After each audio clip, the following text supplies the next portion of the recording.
Hermanos queridos, saludo para cada uno de ustedes. Continuamos estudiando la palabra de Dios. A esta serie de enseñanzas se denomina Macarios, que quiere decir bienaventurados, gozosos, dichosos.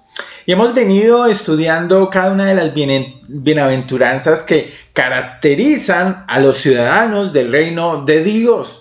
Hemos visto que los ciudadanos del reino de Dios son pobres en espíritu, los ciudadanos del reino de Dios tienen hambre y sed de justicia, son personas mansas, son de limpio corazón, era lo último que habíamos estudiado, y esta progresión de elementos, de características, nos lleva hoy a Mateo 5 de nuevo, en la introducción al Sermón del Monte, versículo número 9.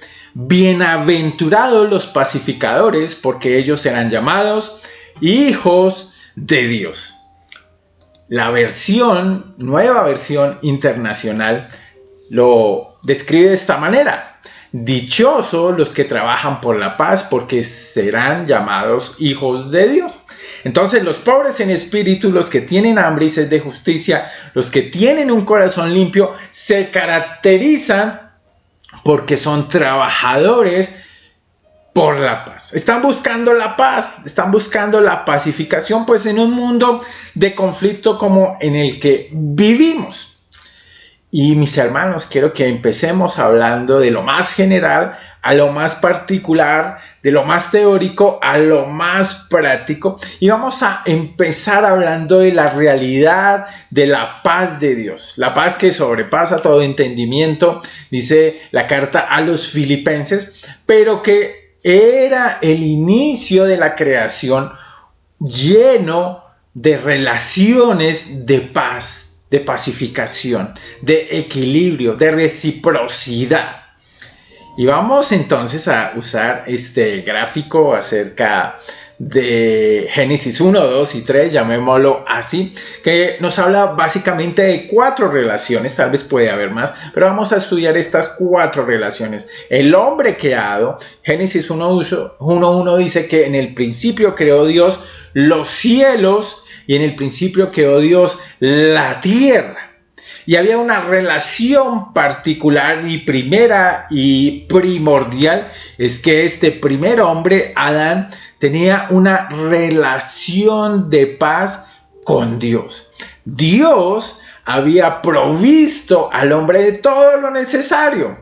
Génesis 1:27 dice el Señor que a Dios creó a imagen de Dios al hombre, a imagen de Dios lo creó, varón y hembra los creó. Y en esa creación el Señor poderoso proveía primeramente vida. Génesis 2, versículo número 7 dice: Jehová Dios formó al hombre del polvo de la tierra y sopló en su nariz aliento de vida, y fue el hombre un ser viviente. ¿Y qué demandaba Dios de este hombre?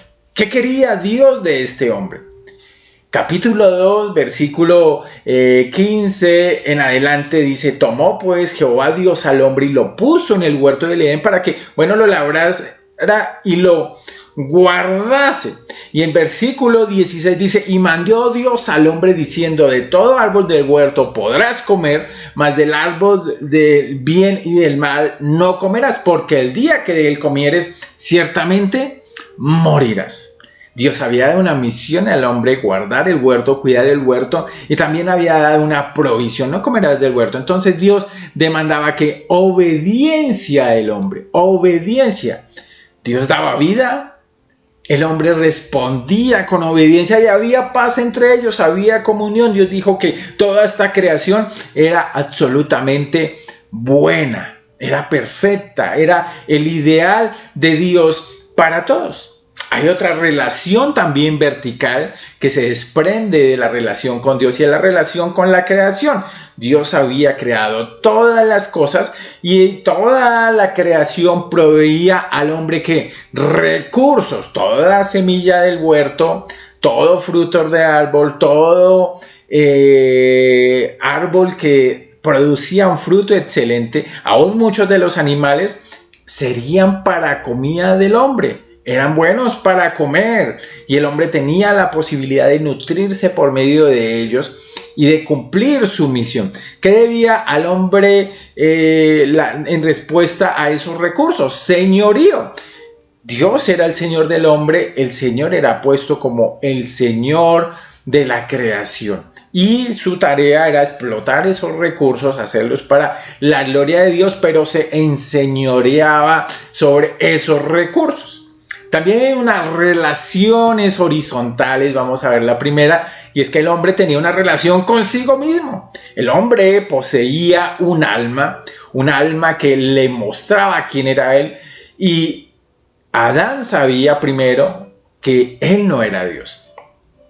Y Adán sabía también al mismo tiempo que él no era uno de los animales.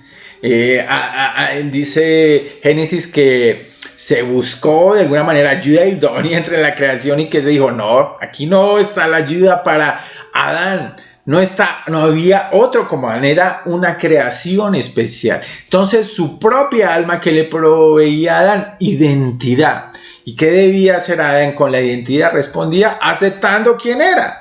Él no era Dios y no buscaba ser Dios. Él no era un animal y no buscaba ser un animal. Hay otra relación horizontal importante y de la que vamos a hablar bastante hoy, es la relación con otros. Vio el Señor que no era bueno que el hombre estuviera solo y le dio ¿qué? Le dio ayuda idónea. El principio del ser social, de que somos personas que nos relacionamos, es que nos ayudamos unos a otros. Y varona había sido dada a Adán como ayuda y Adán había sido dada a varona respondiendo de la misma manera, como ayuda. Y Adán acepta la ayuda de Eva, dice Génesis 2:32, esto es ahora hueso de mis huesos, esta es carne de mi carne, esta será llamada, no Eva, dice, esta será llamada varona porque del varón fue tomada. Pero aquí se pone interesante Génesis 3, con el primer pero de la Biblia, Génesis 3:1, dice, entonces apareció la serpiente. La serpiente era astuta, la serpiente como una representación de Satanás, del enemigo. Y la serpiente empieza a cuestionar la autoridad de Dios diciendo, ¿con qué Dios os ha dicho?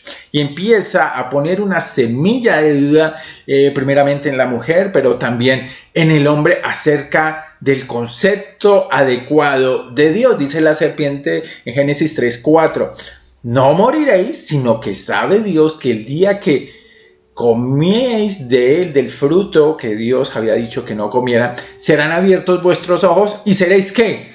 Como Dios. La mentira que vendió la serpiente a Eva fue, ustedes pueden ser como Dios. Su identidad es ser hombres, pero ustedes pueden ser como Dios. ¿Qué pasó en ese momento? Eva aceptó la mentira y desobedeció a Dios. Desobedeció a Dios y en ese momento se rompió la paz, se rompió el equilibrio, se rompió todo este ambiente totalmente pacífico, primeramente entre Dios y el hombre, y ese rompimiento por la desobediencia de Adán afectó todas las ramas de las relaciones. Entonces el hombre, dicen los teólogos, cayó, el hombre cayó, y aquí en este dilema, después de que la serpiente dice, seréis como Dios, y es la gran tentación, el hombre cae, y las relaciones se distorsionan. Ahora el hombre se cree Dios, se cree hasta el proveedor de su propia vida y obedece al designio de su propio corazón. Al designio de su propio corazón. Efesios 2:3 lo resumen que nosotros como seres caídos empezamos nuestra vida haciendo la voluntad de la carne, de los pensamientos, y éramos por naturaleza hijos de ira. Obedecemos y hay un deseo en nosotros, Pablo dice, y lo llama esto de alguna manera un conflicto existencial, que queriendo hacer lo bueno no lo hacemos. Miserable de mí, ¿quién me librará de este cuerpo de muerte? Dice en el libro de Romanos 7. Hay un conflicto entre nosotros, producto de que nosotros queremos ser Dios. ¿Qué otras relaciones impactaron ahí? ¿Cómo quedó la relación con Dios? La relación esencial. Ahora, y fíjate que todas las religiones se basan en eso, Dios no es más que una ayuda. Dios no es más que un Dios bombero que cuando se necesita, cuando se pierde el control de las cosas, se acude a Él, y la base de las religiones es eso. Dios me puede ayudar y puedo sacar algo de Dios que me beneficia a mí. Entonces ese conflicto por la desobediencia de Adán, Romanos 12.1, mejor 5.1, por tanto, como el pecado entra en el mundo por un hombre y por el pecado la muerte pasó a todos los hombres por cuanto todos pecados. Y hemos heredado ese conflicto, esa guerra. Éramos enemigos de Dios hasta que el Señor Jesucristo vino. Y la base de esa relación en el hombre caído es que simplemente busca a Dios por ayuda. ¿Cómo quedó la relación con la tierra, con la creación, la que proveía nuestros recursos, y nosotros nos enseñoreábamos de ella? Mis hermanos, la tierra quedó absolutamente terrible. Vino una maldición sobre la tierra. Fíjate cómo lo dice Génesis 3:17. Y al hombre dijo el Señor: por cuanto obedeciste a la voz de tu mujer y comiste del árbol que te mandé diciendo, no comerás de él, maldita será la tierra por tu causa. Con dolor comerás de ella todos los días. Espinos y cardos te producirá. Con sudor de tu rostro comerás el pan hasta que vuelvas a la tierra, porque de ella fuiste tomada. Entonces la tierra quedó maldita, y hay un conflicto, llamémoslo un conflicto ecológico entre el hombre caído y la tierra. Hay dolor, es duro. La tierra de alguna manera ha hecho la guerra contra nosotros. Usted lo puede ver en que la mayor parte de la humanidad ha muerto a causa de unos enemigos muy pequeñitos, los virus, las bacterias y todas las enfermedades que ellas conllevan, y matan al hombre. Hasta hace 150 años se descubrió esos pequeños animalitos, y por eso tenemos un sistema inmunológico que se desarrolló a partir de una guerra, de un conflicto con la propia creación. Pero ahora, ¿cómo quedó esa relación?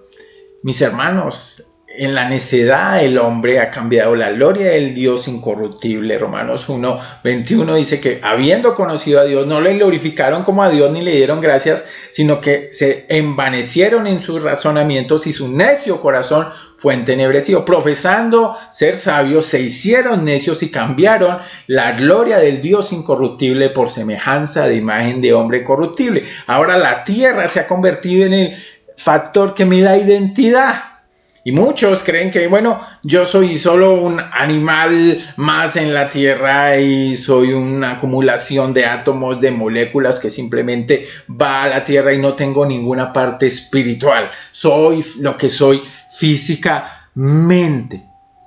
Y la tierra ahora provee para muchos y para el hombre caído en especial identidad. Y el hombre lo acepta al punto de que han desafiado lo que la naturaleza misma dice. Oiga, el varón es varón, y ahora el varón que crea que es mujer es aceptable, y ahora la mujer que crea ser gato o perro o alguna cosa es aceptable, porque hay un conflicto directo con nuestra propia identidad.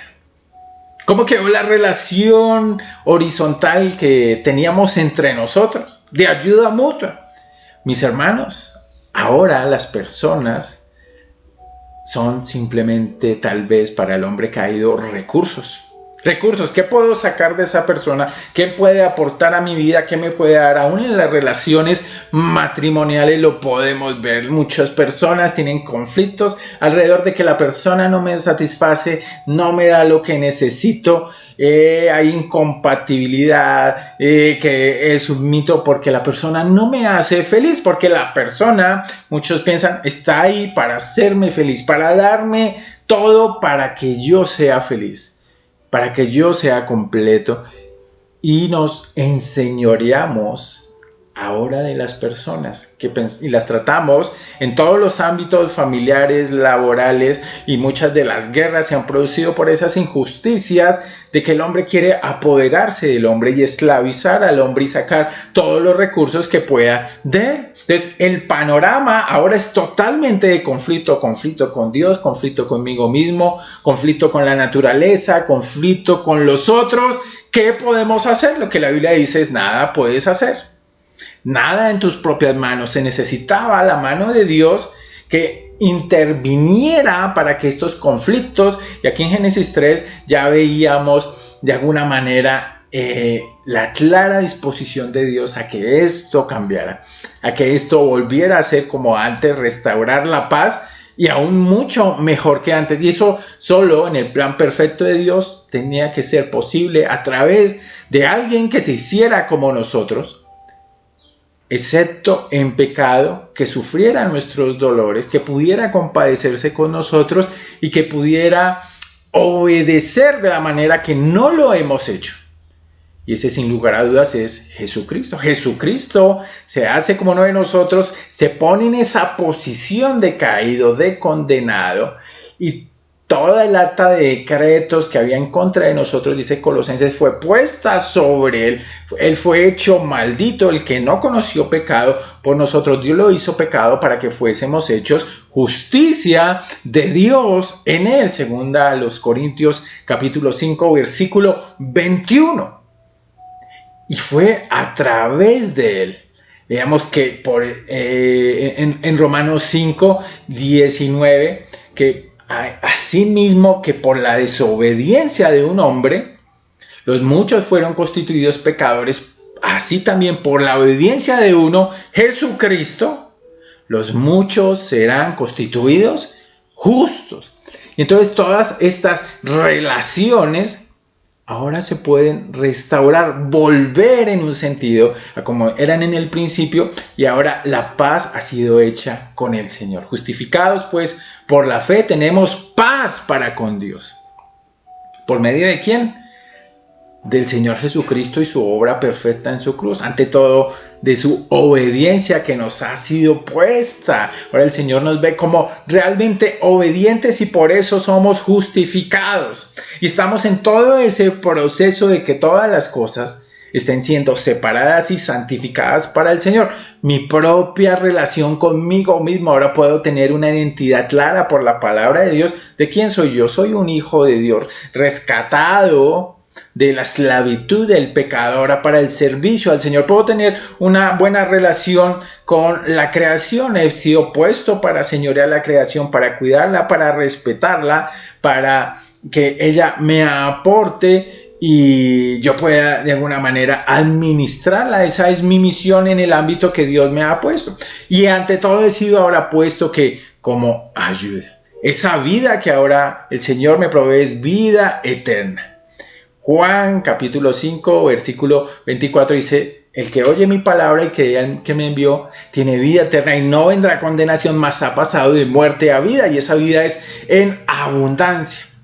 Y mis hermanos, hemos ya visto un poquito de la relación en las anteriores enseñanzas acerca de este tema, sobre todo la que tenía que ver con el corazón, cómo tener la paz con Dios, conmigo mismo, en un sentido con la creación. Y quiero que nos enfoquemos hoy en la paz con otros, porque este conflicto cósmico con Dios, el conflicto existencial conmigo mismo, el conflicto ecológico con la naturaleza, se ve reflejado en el conflicto social que tenemos entre nosotros.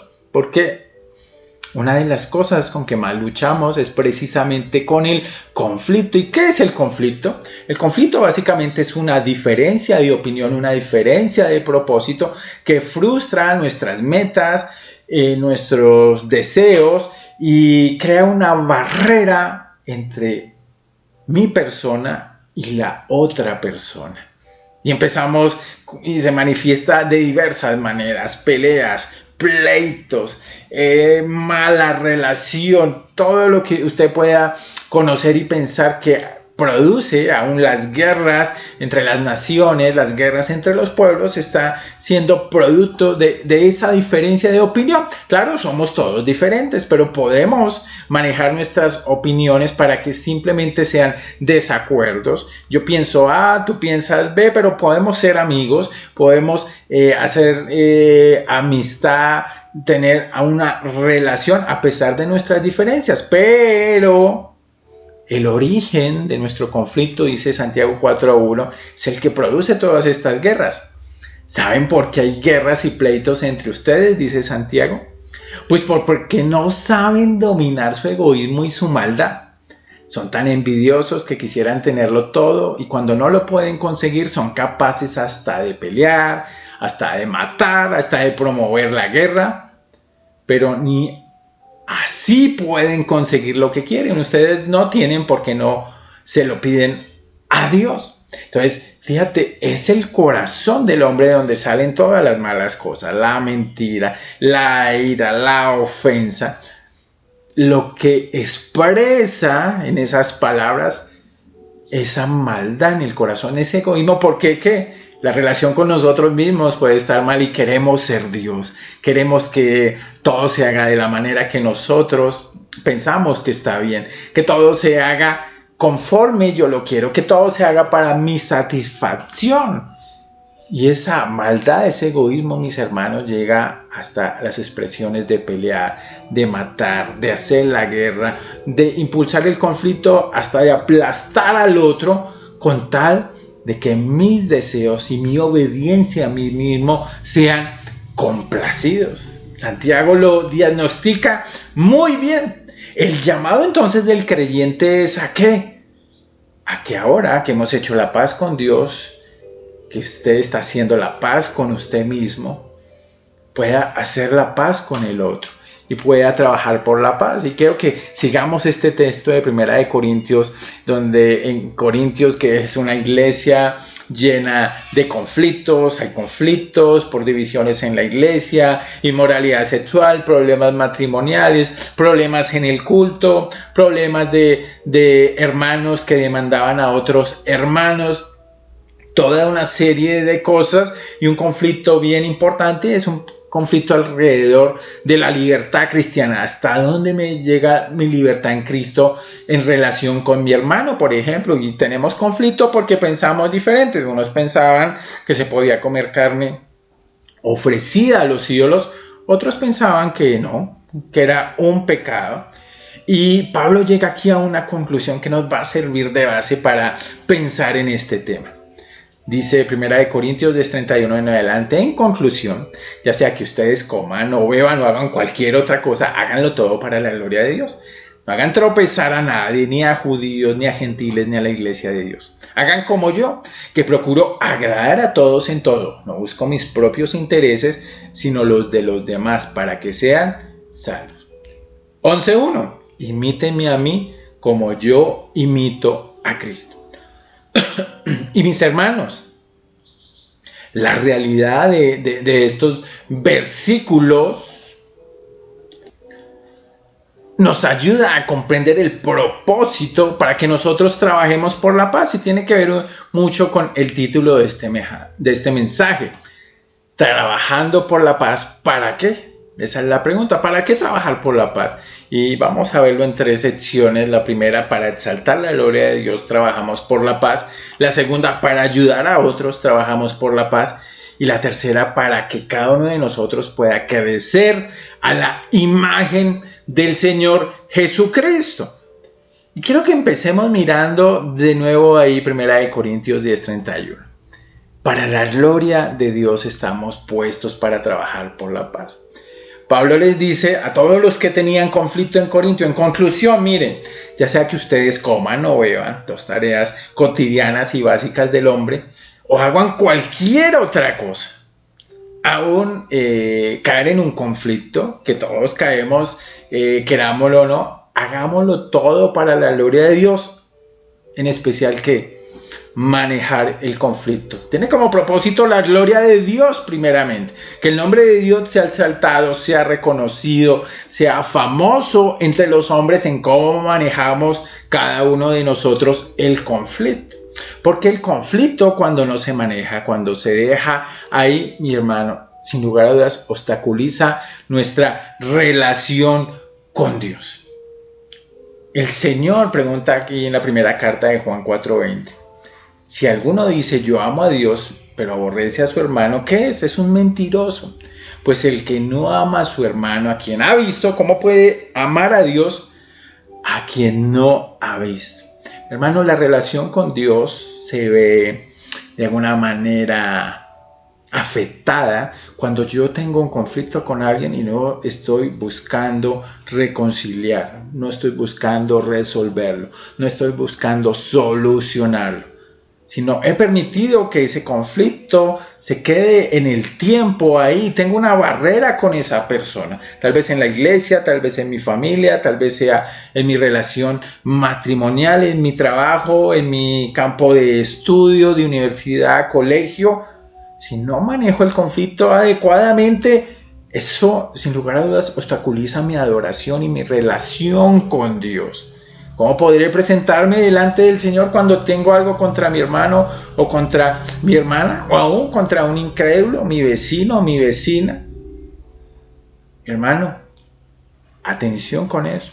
También obstaculiza mi conversación con Dios. Pedro le dice a la iglesia de Asia que tenían que estar muy atentos a las relaciones personales de ellos. Por ejemplo, el esposo debía ser comprensivo en su vida conyugal.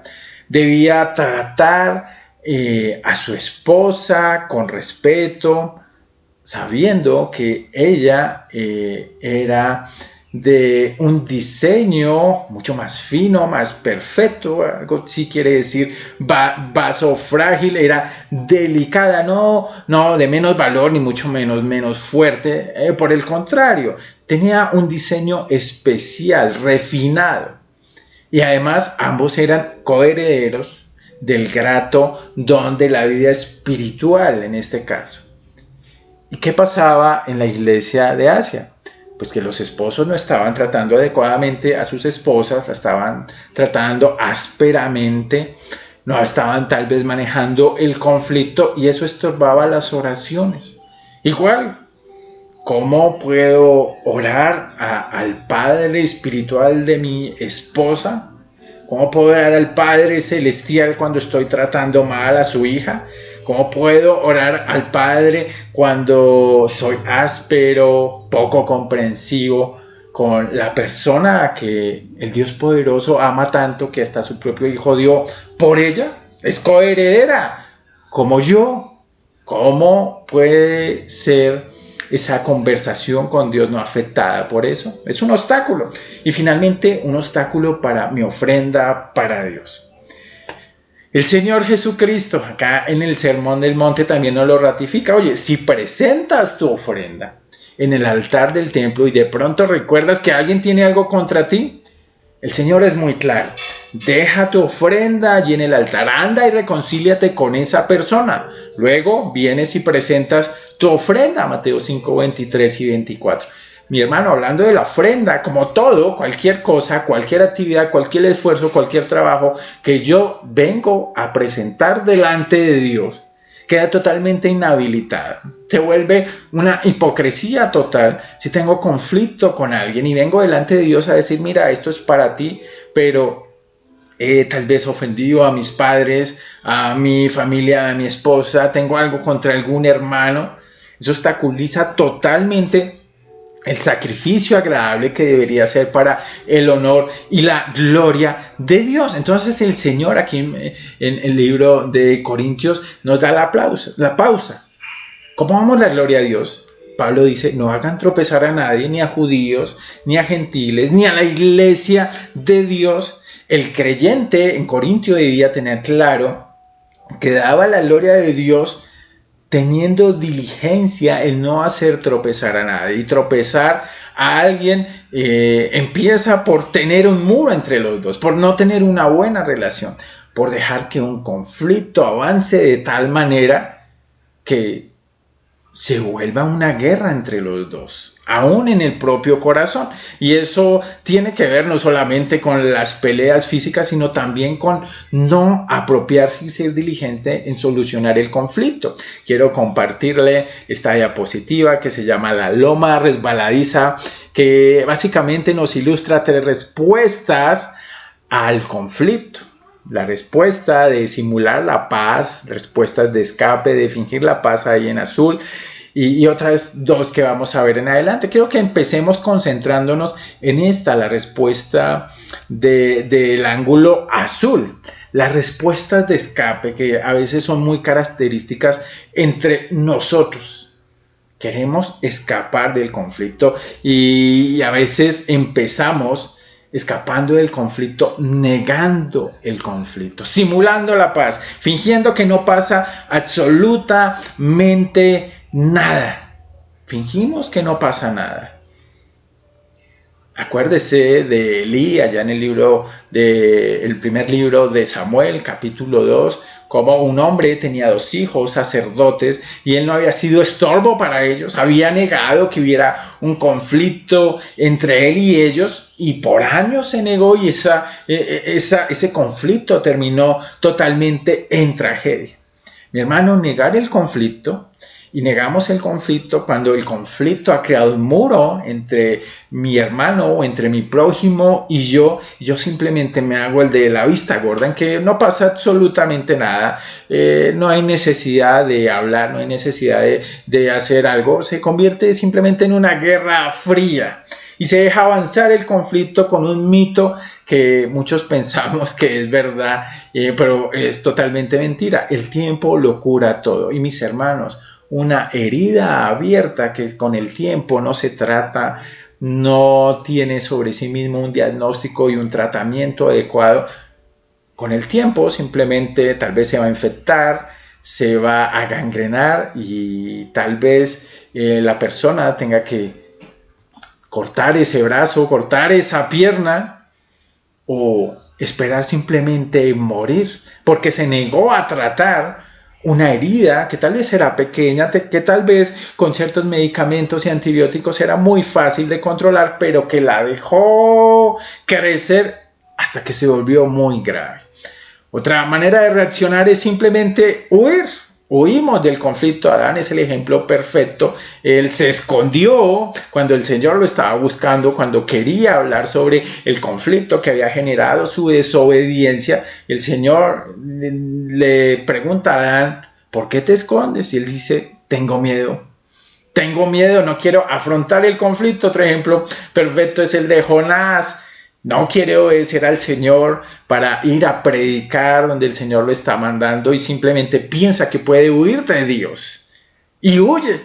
Claro, hay muchas veces en que es legítimo huir. David huyó de Saúl cuando Saúl estaba a punto de matarlo con una lanza y tuvo que huir, aunque después Saúl fue David es el que busca a Saúl para que de alguna manera puedan hablar. Pero hay momentos, claro, en que debemos huir. Pero no debe ser, mis hermanos, ni la negación, ni la huida, respuestas adecuadas al conflicto, de tratar de enfriar las cosas, de que se vuelvan un iceberg. Aún el suicidio parece extremo, pero el suicidio muchas veces es simplemente una salida a un conflicto que no se quiere enfrentar, que tal vez se ha vuelto tan grande y las personas se suicidan por sus deudas, por sus desamores, por cosas que no se pudieron tratar, por culpas que cargaron por años, por lo que hicieron o por lo que dejaron de hacer y terminaron en la puestos en el abismo del suicidio. Aún los cristianos, y es mi convicción personal, cristianos llegan a suicidarse ante las situaciones, muchas veces de ellas conflictos que no se han manejado de la manera adecuada. Y hay otro extremo que está al otro lado, y es de alguna manera ver el conflicto, o mejor, la respuesta al conflicto, simplemente como una posición de ataque, romper la paz. Tengo que imponer mi posición, tengo que imponer mi criterio, tengo que imponer lo que yo pienso, tengo que ganar como sea esta discusión, este conflicto, porque creo que yo soy Dios y tengo la autoridad para decir lo que se hace o lo que no se hace en cualquier lugar. Y recurrimos a la agresión. No solamente hablando de la agresión física, por ejemplo, de la agresión verbal.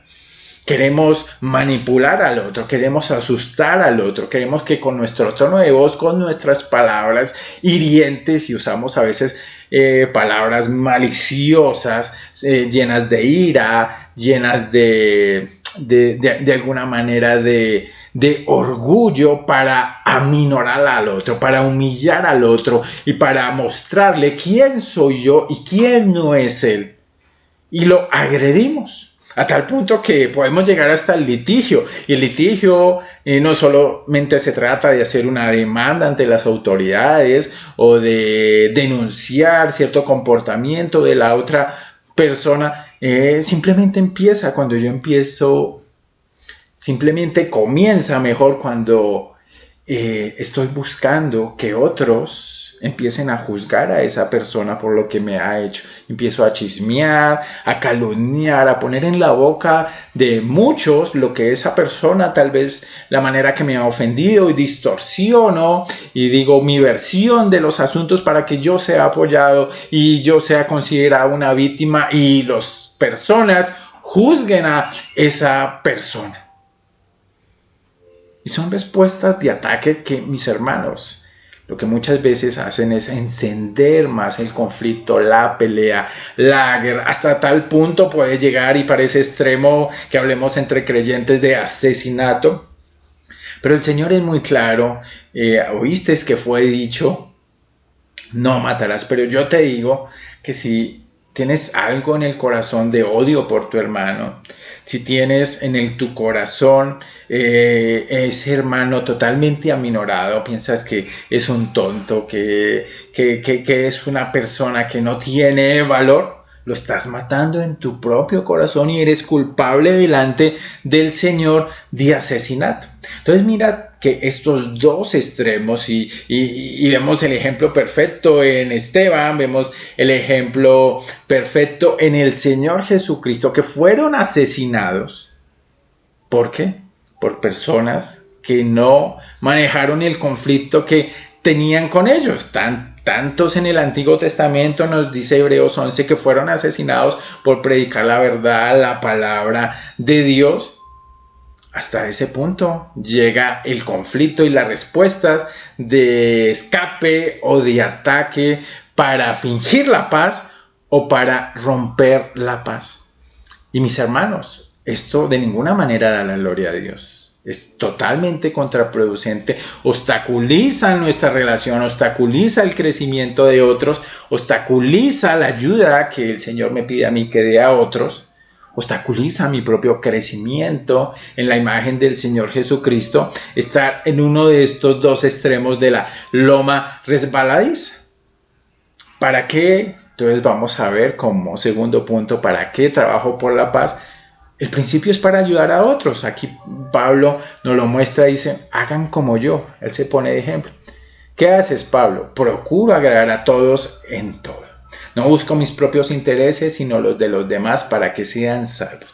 Y Pablo no está diciendo que él simplemente se encargaba de que todo el mundo fuera feliz. No, Pablo no negociaba la verdad. Tuvo conflictos con personas por la verdad, con Pedro, con los atenienses, donde llegaba, a veces era golpeado, a veces era calumniado, echado a la cárcel. No, y no porque él negociara la verdad. Y claro, ningún conflicto tiene la demanda de que yo negocie la verdad de la palabra de Dios para agradar a otros. Pero era la actitud de Pablo en que buscaba, antes que su propio interés personal, la gloria de Dios, y procuraba en lo que estaba en sus manos, y él lo escribió: en lo que dependa de ustedes, y Pablo se pone ejemplo: en lo que dependa de mí, voy a estar en paz con todos los hombres. En lo que dependa de mí, aunque tenga diferencias con ellos, puedo tener una relación sin conflicto con ellos, aunque estén en desacuerdo. Procuro agradar a todos en todo,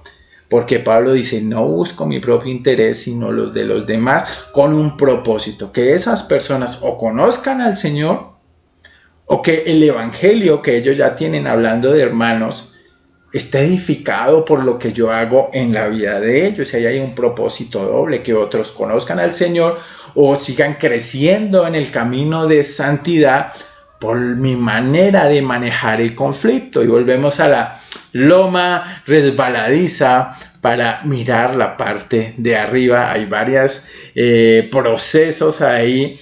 Y mi hermano, pues vamos a centrarnos básicamente en dos por el tiempo. Y el primero es que respondemos de manera adecuada, buscando hacer la paz, primeramente pasando por alto. Mi hermano, ¿cuántos de nuestros conflictos, cuántos de nuestras guerras, de nuestras peleas empiezan porque no se pasó tal vez por alto pequeñas cosas que realmente no valían la pena? Pequeños desacuerdos y diferencias que realmente valen la pena.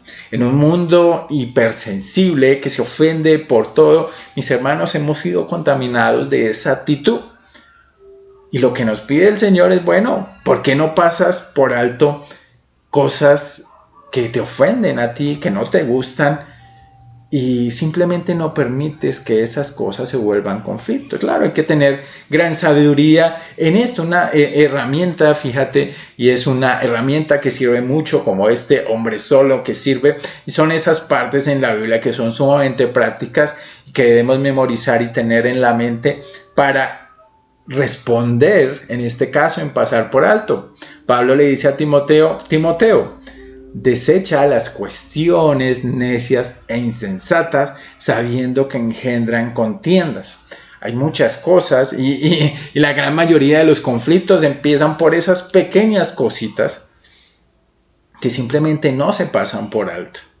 Pequeñas cosas que nos ofenden en el momento, muchas personas lo hacen sin querer, inconscientemente, pero que no nos gustan. Alguien se pone en la fila donde llevo 2 horas y se hace adelante y pasa primero que yo, y puedo generar un conflicto, pelear, gritar, irme a los golpes con esa persona porque sé que lo bueno es algo tan temporal que tal vez me afectó algunos minutos de mi tiempo, que esa persona valía la pena armar un conflicto, una guerra por esta pequeñez.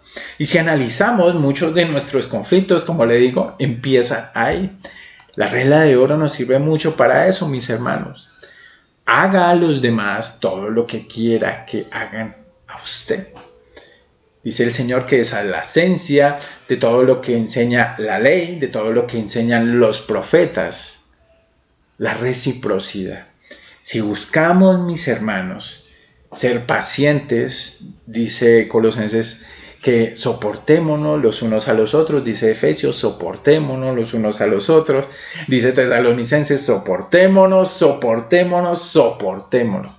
Mucho, y hay que ser muy sabio en esto, porque hay una línea delgada entre soportar y negar. No, muchas veces existe el conflicto y se debe ser tratado, pero en la gran mayoría de ocasiones mis emociones, mi carácter a veces se vuelve tan sensible ante lo que hacen los otros que no lo paso por alto, y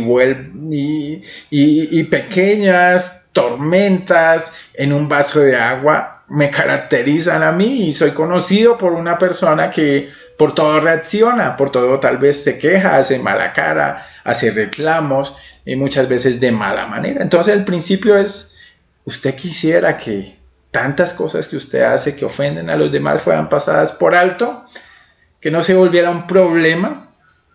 tal vez es el momento de pasar por alto tantas cosas y no darles tal vez la importancia que realmente no quieren por mi hipersensibilidad.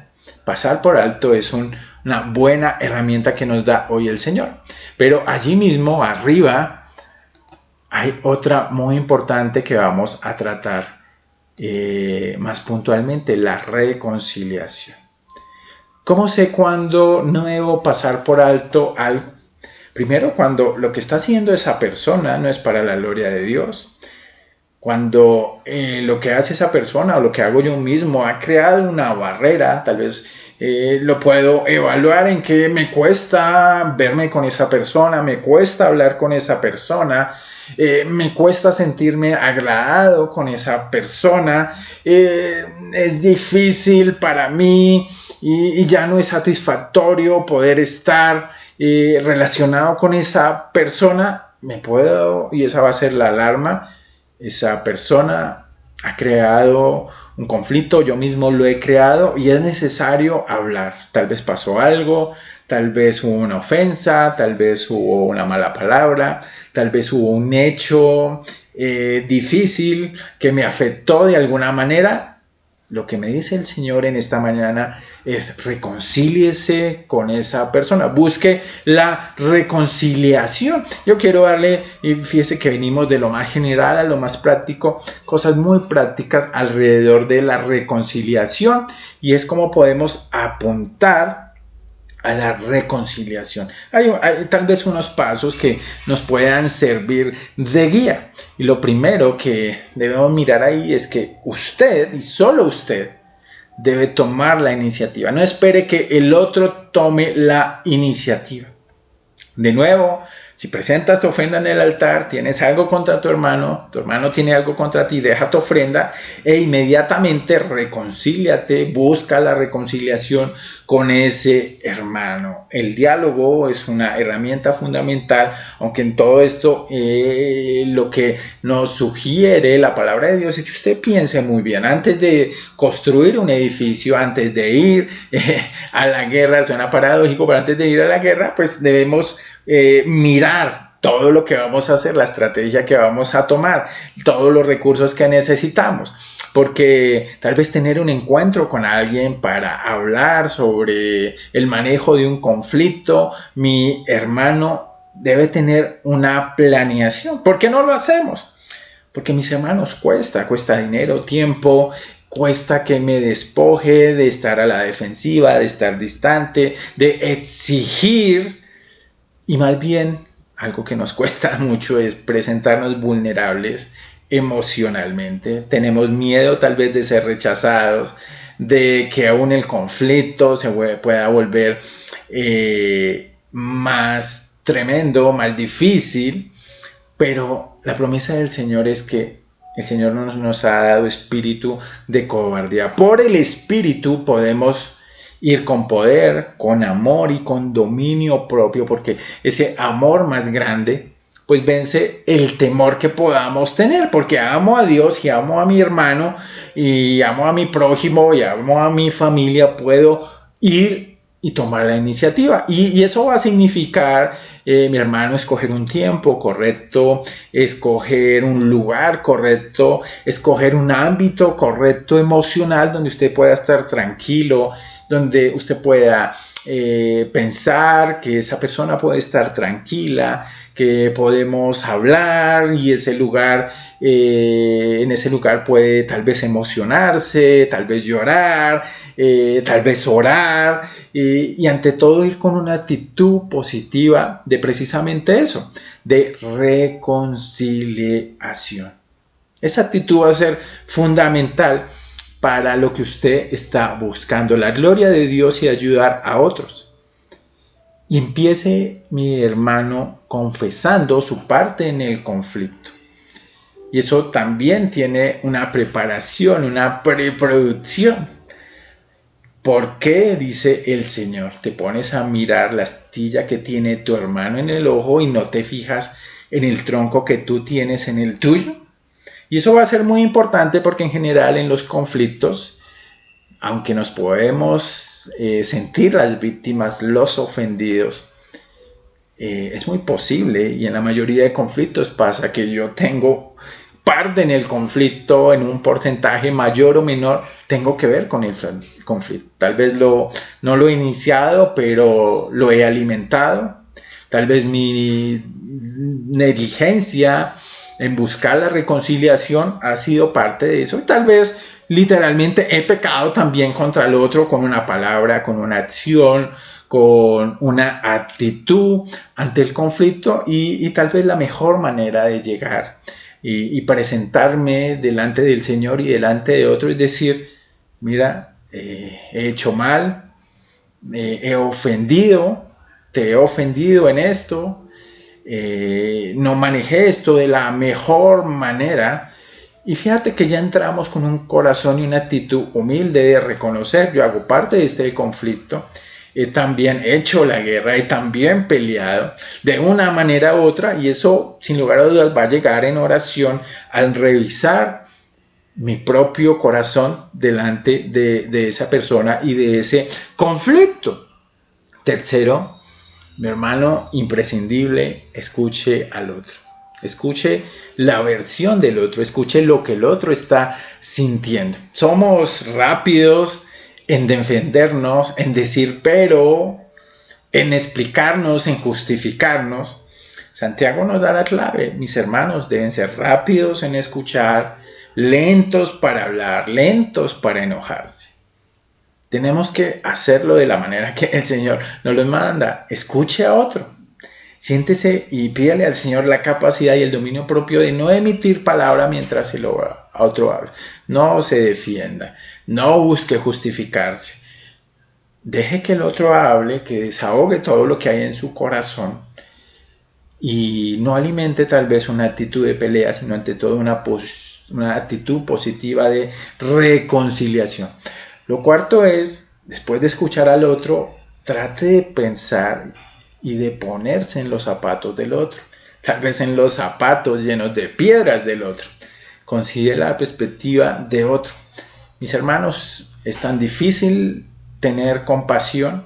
El Señor es el ejemplo perfecto. Tuvo compasión aún de los que le habían clavado en la cruz, pidiéndole al Señor, perdónalos porque no saben lo que hacen. Mi hermano, muchas veces no conocemos el contexto del que vienen las otras personas, el contexto inmediato de días difíciles, de días de enfermedad, de días de dolor, de días de conflicto con otros. El concepto a mediano plazo de una mala situación económica, de familiares enfermos, de estrés laboral, y el contexto a largo plazo de lo que ha tenido que vivir esta persona, tal vez en su infancia, en su adolescencia, de lo duro que fue cierta circunstancia, de lo afectado que pueda estar, y esta persona ha generado una personalidad tal vez que usted considera difícil. Por favor, considere al otro. Considere lo que el otro está pasando y póngase en los zapatos de él, y va a ser el mejor ejercicio para poder buscar la reconciliación. Quinto, importante, hable la verdad. No negociamos la verdad. No tratamos de hacer la paz a cualquier precio. No tratamos de hacer la paz simplemente dando toda la razón al otro. Pero podemos hablar esa verdad con cariño, y más que con amor, con mucho tacto, para que el otro se sienta identificado. Mis hermanos, cada uno de nosotros vela por el otro, y Proverbios 12:18 me gusta mucho, la Nueva Traducción lo dice: el charlatán hiere con la lengua como con una espada, pero la lengua del sabio brinda alivio. Que no salga de su boca ninguna palabra corrompida, sino solo la que sea buena para la edificación, según la necesidad, y que el Señor nos dé mucha sabiduría en eso para hablar la verdad con tacto, con cariño, sin ofender, sin buscar destruir al otro, sin buscar que el otro sea herido. A veces tenemos palabras tan maliciosas porque sabemos lo que le duele al otro y lo sacamos como un puñal en medio aún de momentos o de reuniones de reconciliación. Y va a ser bien importante. Enfoquémonos en el problema, no en la culpa. Enfóquese, mi hermano, en lo que se puede solucionar inmediatamente. Si alguien, no sé, dañó algún bien suyo, estrelló su carro, usted estrelló el carro de alguien, enfocarse en quién tuvo la culpa o no la tuvo, bueno, de pronto no va a ser la mejor manera de solucionar un conflicto tan inmediato como ese. Enfoquémonos en el problema, cómo podemos solucionar esto, cómo usted puede arreglar su carro o yo le puedo negociar para pagarle algo de su carro, el arreglo de su carro, buscando siempre la justicia, que va a ser la base de la paz, pero enfóquese en el problema y no en buscar culpables. A veces buscar culpables no tiene mucho sentido. Claro, estamos hablando de casos generales, hay casos especiales, no sé, abuso físico, abuso espiritual, abuso aún sexual, que necesitan un culpable, necesita que alguien sea castigado, pero en general en nuestros conflictos nos enfocamos en la culpa y no en solucionar el problema, en restaurar lo que se ha dañado, en buscar, negociar para que ante todo seamos amigos. Y esto tiene que ver con el último punto, enfoquémonos en la reconciliación más que en la resolución. Lo importante es que tú y yo quitemos la barrera que hay entre los dos. ¿Qué tengo que hacer para eso? Restaurar, pedir perdón, hacer algo, hablar con alguien, comprometerme a algo. Busque en que usted pueda quedar en una amistad fuerte con esa persona, más que en que todas las cosas se solucionen. A veces no se van a solucionar todas las cosas, hay cosas que no se pueden restaurar. Pero lo importante es que tú y yo seamos siendo amigos, que tú y yo podamos seguir teniendo una relación. Y tal vez sería idealista pensar, bueno, esta persona no me va a ofender, sobre todo cuando estamos tan cerca como con un cónyuge, con los hijos, y aún con la vida de iglesia. Enfóquese en la reconciliación hoy. Más que en esa persona no lo vaya a ofender, porque es muy posible que lo vuelva a ofender de la misma manera y tenga que otra vez tratar con el mismo conflicto. Pero si hoy somos amigos, mi hermano, eso va a dar la gloria a Dios y va a ser de ayuda para el otro, para que su relación con Dios y su relación conmigo mismo no se vea como un obstáculo, no se vea como una pared, como una carga que pongo sobre el otro.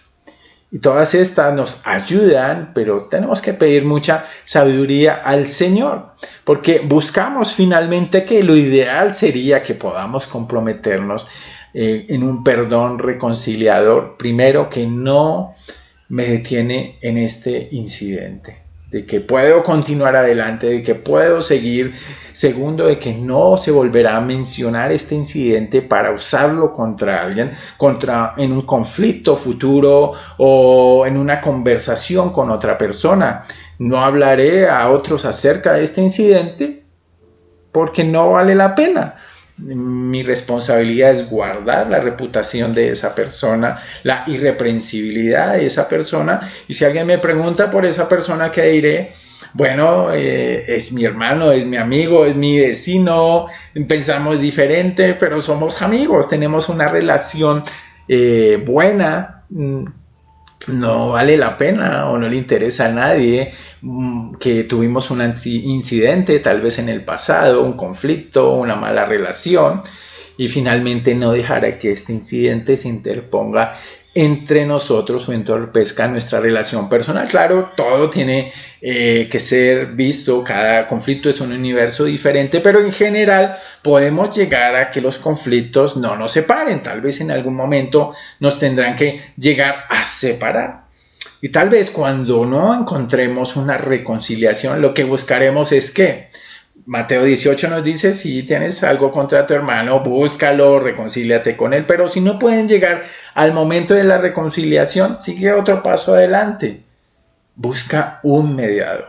Y la iglesia es un buen ejemplo de eso. Alguien en la iglesia puede ser un mediador, alguien que escuche las dos partes, que busque y aconseje una solución, que busque y aconseje qué es lo que deberíamos hacer y cómo puede mediar en el conflicto, sobre todo buscando todo lo que hemos hablado, que sigamos siendo amigos, que sigamos teniendo una reconciliación y tal vez podamos negociar, y hace parte el mediador en eso, para negociar el conflicto. Tal vez ya todavía allí no podemos, tenemos el recurso de ponernos de acuerdo y decir, bueno, entonces dinos tú qué debemos hacer, a qué nos debemos comprometer, y esa persona puede arbitrar entre nosotros. Aún si aún no podemos solucionar algo, la iglesia y nosotros como entre creyentes, como miembros de la iglesia, podemos disponer la disciplina de la iglesia como parte de la ayuda para restaurar y para reconciliar. Y bueno, no profundizaremos en esto porque no es nuestro tema hoy, pero hace parte de hasta dónde podemos llegar en ese proceso. Y mis hermanos, quiero recomendarles, y muchas de estas ideas que les he compartido son ideas del libro de Ken Sande, Los Pacificadores, una guía bíblica para la resolución de conflictos personales, o este otro también, que nos pueden ayudar si queremos profundizar más en cómo hacerlo, en qué hacer, en qué planear, de qué manera podemos, y va a ser podemos buscar ayuda, y va a ser un ejercicio bueno si usted tal vez no tiene un consejero a la mano o alguien que esté tal vez calificado para hacerlo, que pueda darle una guía. Y va a ser el primer paso de ser diligente en buscar la paz con otros, y se los quiero recomendar. Y vamos a finalizar hablando de para qué crecer en la paz, para exaltar la gloria de Dios, para ayudar a otros y para nosotros mismos, para que cada uno de nosotros crezca a la imagen de Cristo. Termina diciendo este pasaje: imíteme a mí como yo imito a Jesucristo, como yo imito al Señor.